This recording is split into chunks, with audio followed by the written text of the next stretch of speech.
అందరికీ నమస్కారం. ఈరోజు మన వీడియోలో degree first year second semester రెండవ యూనిట్ ఆధునిక కవిత్వంలోని 3 పాఠ్యాంశాలకి సంబంధించిన కవి పరిచయాల గురించి తెలుసుకుందాం.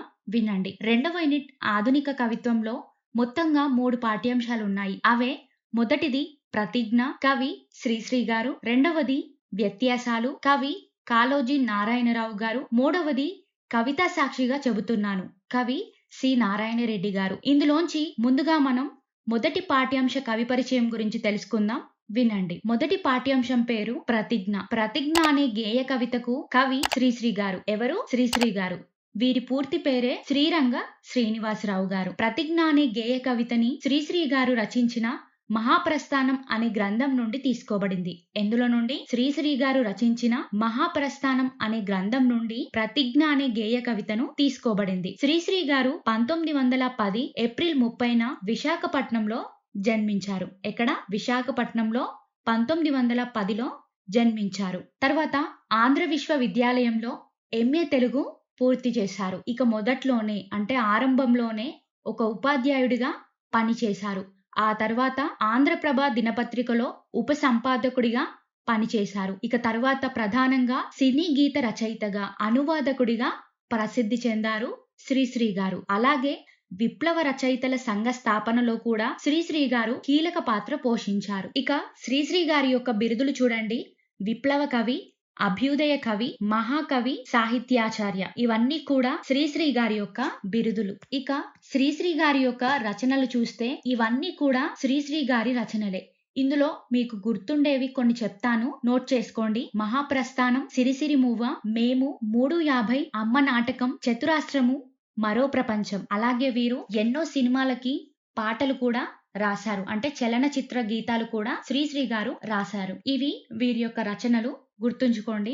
ఇక తర్వాత శ్రీశ్రీ గారికి వచ్చిన అవార్డు, పురస్కారాలు చూడండి. శ్రీశ్రీ గారికి 1973లో కేంద్ర సాహిత్య అకాడమీ అవార్డు లభించింది. 1966లో సోవియట్ భూమి నెహ్రూ అవార్డు అందుకున్నారు. 1979లో రాజ్యలక్ష్మి ఫౌండేషన్ అవార్డు పొందారు. అలాగే వీరు 1953లో మద్రాస్ మండలి సభ్యుడిగా కూడా ఎన్నికయ్యారు. అంటే శ్రీశ్రీ గారు ఒక కవిగా మాత్రమే కాకుండా రాజకీయ రంగంలో కూడా సేవ చేసిన మహాకవి శ్రీశ్రీ గారు. ఇక చివరగా శ్రీశ్రీ గారి కవితా లక్షణాలు చూసినట్లయితే శ్రీశ్రీ గారి రచనలు ఎక్కువగా మాత్రా ఛందస్సులో ఉంటాయి. అంటే అక్షరాల కంటే మాత్రల ఆధారంగా కవితలు రాస్తారు. వారి కవితలు పాతకాలపు శైలి అయినా కూడా వాటిలో మార్పులు చేసి కొత్తదనాన్ని చూపారు. ఆయన గేయాల్లో వేగవంతమైన నడక ఉంటుంది. చదివితే చైతన్యం, ఉత్సాహం అనిపించేలా ఉంటాయి. ముఖ్యంగా శ్రీశ్రీ గారి కవిత్వం సమాజానికి ఉపయోగపడాలి అనే లక్ష్యంతో రాస్తారు. శ్రీశ్రీ గారి కవిత్వ రచనలో కొత్తదనం, వేగం, శబ్దం, సౌందర్యం అన్నీ కలిగి ఉండి సమాజ మార్పు కోసం ఉంటాయి. అలాగే వీరు ఎక్కువగా రచించిన రచనలు కూడా సామాజిక సమస్యలు కానీ, అంటే సమాజంలో ఉన్న సమస్యలు కానీ, పేదరికం, ఆకలి, శ్రమ, దోపిడీ, అన్యాయం ఇలాంటి విషయాలపై, అంటే సమాజ విషయాలపై దృష్టితోనే శ్రీశ్రీ గారు అద్భుతంగా రచనలు చేస్తారు. అందుకే శ్రీశ్రీ రచన శైలి ఆధునిక తెలుగు కవిత్వానికే ఒక కొత్త ఒరవడిని సృష్టించిందని చెప్పవచ్చు. ఇవన్నీ కూడా శ్రీశ్రీ గారి కవిత లక్షణాలే. ఇక చివరగా శ్రీశ్రీ గారు 1983 జూన్ 15న చెన్నైలో మరణించారు. ఇది మొదటి పాఠ్యాంశ కవి శ్రీశ్రీ గారి యొక్క పరిచయం. ఇక రెండవ పాఠ్యాంశ కవి పరిచయం వినండి. రెండవ పాఠ్యాంశం పేరు వ్యత్యాసాలు. వ్యత్యాసాలు అనే గేయ కవితకి కవి కాళోజీ నారాయణరావు గారు. ఎవరు? కాళోజీ నారాయణరావు గారు. వ్యత్యాసాలు అనే పాఠ్యాంశాన్ని నా గొడవ అనే కవితా సంపుటి నుండి తీసుకున్నారు. ఎందులో నుండి? నా గొడవ అనే కవితా సంపుటి నుండి ఈ వ్యత్యాసాలు అనే గేయ కవితని తీసుకున్నారు. కాళోజీ నారాయణరావు గారు వరంగల్ జిల్లా మడికొండ గ్రామంలో 1914 సెప్టెంబర్ 9వ తేదీన జన్మించారు. ఎక్కడ? వరంగల్ జిల్లా మడికొండలో జన్మించారు. కాళోజీ గారి తల్లి రమాబాయమ్మ, తండ్రి రంగారావు. తల్లిదండ్రులు ఎవరు? రమాబాయమ్మ, రంగారావు. కాళోజీ గారు హనుమకొండలోనే సుమారు 70 సంవత్సరాలు నివసించి ప్రజాసేవ చేశారు. తెలంగాణ విముక్తి పోరాటంలో పాల్గొని ప్రజాకవిగా ప్రసిద్ధి పొందారు. ఇక వీరి రచనలు చూడండి. నా గొడవ, కాళోజీ కథలు, జీవన గీతం వంటి మొదలైన ఎన్నో కవితలను, కావ్యాలను, కథలను రచన చేశాడు. ఇక వీరికి వచ్చిన గౌరవ పురస్కారాలేంటో చూడండి. భారత ప్రభుత్వం వీరికి పద్మ విభూషణ్ అవార్డు అందించారు. అలాగే కాకతీయ విశ్వవిద్యాలయం నుండి గౌరవ డాక్టరేట్ లభించింది. ఏంటి?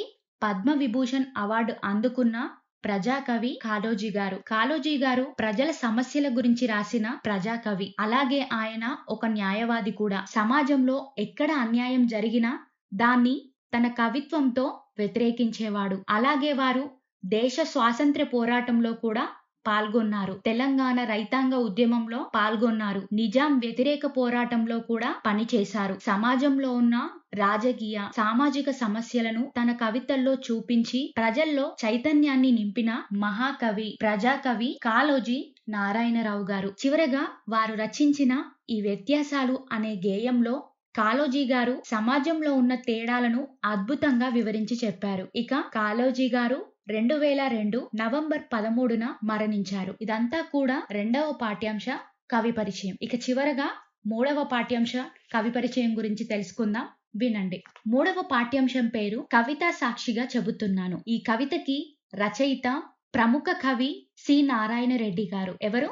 సి నారాయణ రెడ్డి గారు. వీరి పూర్తి పేరే సింగిరెడ్డి నారాయణ రెడ్డి గారు. నారాయణ రెడ్డి గారు 1931 జూలై 29న కరీంనగర్ జిల్లాలోని హనుమాజిపేటలో జన్మించారు. ఎక్కడ? కరీంనగర్ జిల్లా హనుమాజిపేటలో జన్మించారు. నారాయణ రెడ్డి గారి తండ్రి మల్లారెడ్డి, తల్లి బుచ్చమ్మ. తల్లిదండ్రులు ఎవరు? మల్లారెడ్డి, బుచ్చమ్మ. కాళోజీ గారు ప్రాథమిక చదువంతా కూడా గ్రామంలోనే చదివి బాల్యం నుండే అంటే చిన్నతనం నుండే హరికథలు, జానపదాలు, జంగం కథలు ఇలాంటి వాటి వైపు ఆకర్షితులయ్యారు. తర్వాత ఉర్దూ మీడియంలో సిరిసిల్ల, హైదరాబాద్, కరీంనగర్లో తన ఉన్నత విద్యను అభ్యసించారు. ఇంటర్మీడియట్ కూడా ఉస్మానియా విశ్వవిద్యాలయంలో, అలాగే వీరు ఉస్మానియా విశ్వవిద్యాలయంలో BA కూడా ఉర్దూ మీడియంలో చదివారు.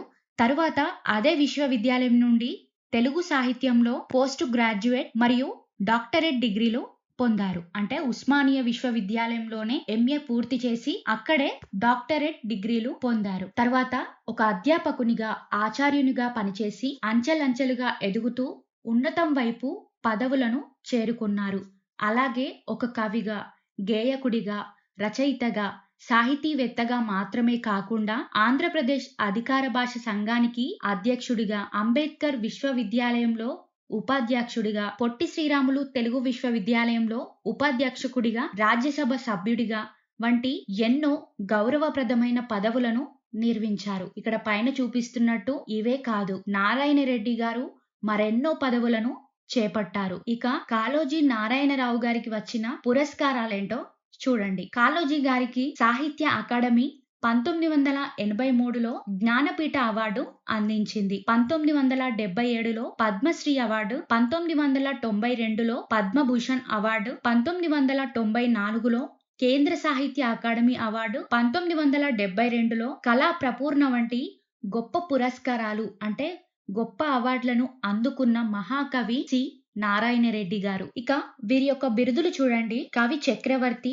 విశ్వకవి, జనరంజక కవి వంటి గొప్ప బిరుదులను ప్రజల నుండి పొందారు. ఇక సి నారాయణ రెడ్డి గారి రచనలు చూస్తే ఒకటా రెండా ఎన్నో మరెన్నో కావ్యాలు, ఖండ కావ్యాలు, గేయ కావ్యాలు ఇక్కడ చూపిస్తున్నట్టు ఎన్నో రచించిన మహాకవి సి నారాయణ రెడ్డి గారు. పద్య కావ్యాలు, సినిమా పాటలు ఇలా 100కి పైగానే రచనలు చేశారు. నారాయణ రెడ్డి గారు తన కవితల్లో మనిషినే ముఖ్యంగా తీసుకున్నారు.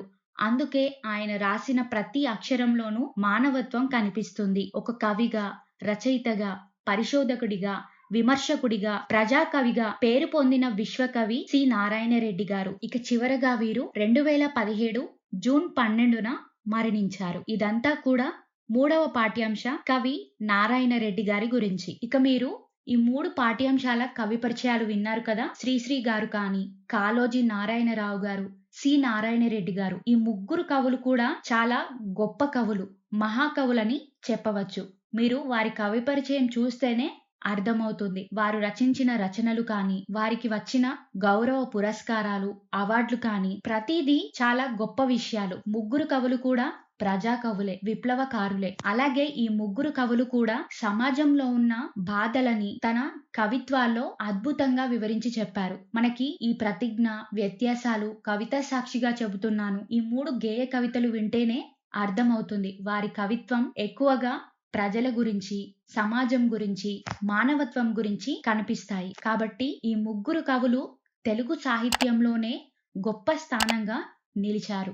ఈ ముగ్గురు కవుల గురించి, ఈ ముగ్గురు ప్రముఖుల గురించి నేను చెప్పిందే రాయకుండా మీరు సెర్చ్ చేసి కూడా రాసుకోవచ్చు. కవి పరిచయాలో ఇంతే రాయాలని ఏమీ లేదు. నేను చెప్పిన విషయాలతో పాటు మీకు తెలిసిన విషయాలు మీరు సెర్చ్ చేసి రాసుకున్నా పర్లేదు. ఇక మీకు ఎలాంటి డౌట్స్ ఉన్నా నాకు కామెంట్ లో చెప్పండి. లైక్ చేయడం మాత్రం మర్చిపోకండి. ధన్యవాదాలు.